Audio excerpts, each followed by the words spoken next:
everybody, Dr. Grimmett with Forge Physio.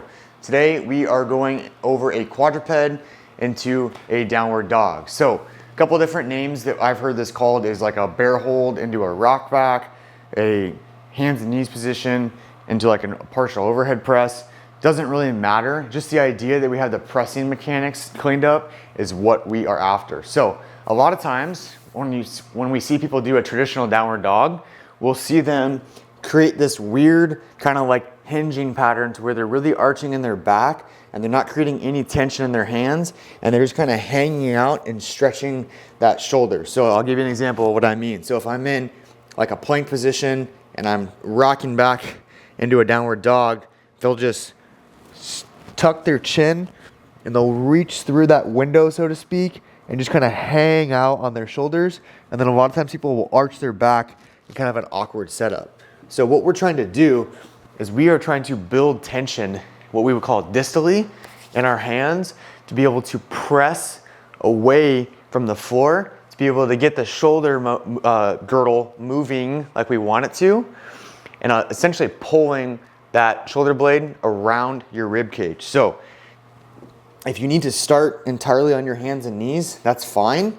I want to see that your index finger is pointed vertically and that you're kind of screwing your hands into the floor. So if you think about where you're building pressure at, I typically will see people or encourage people to get a little bit more pressure on the pinky side of their palm, like they're pushing away, okay? And what I'm gonna do here is I'm gonna push my chest toward the ceiling.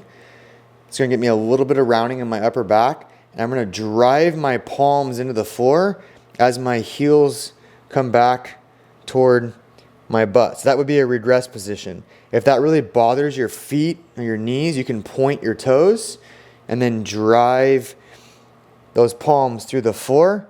It's really hard to keep the pressure in your palm as you rock back in this position. So if I pick my knees up, I get a little bit more weight into my hands. So I'm coming back into this position of my head over my hands and my arm is in that 90-degree angle. And I'm driving my palms through the floor as I rock back. And for a lot of you, getting to this position is going to be plenty, and you don't have to worry about driving your head through that window and then coming back to that bottom position and keeping those shoulders or that chest pressed away from the floor. So there's load going through my shoulder joint the entire time. I'm not just sinking back down to the bottom. That would be an example of a bad rep. I want to be able to keep that positioning the entire time, working on, again, pressing those palms as hard as possible through the floor. It's normal to feel that in your quads too. People message me and be like, my quads are like burning. Is that normal? Yeah, because you're holding that setup. There's going to be a little bit of load that goes through your legs as well. Can't really avoid that. Just make sure that you're really creating tension through your palms. Hands are in a good position. You're screwing your palms into the floor to be able to get those elbows into full extension.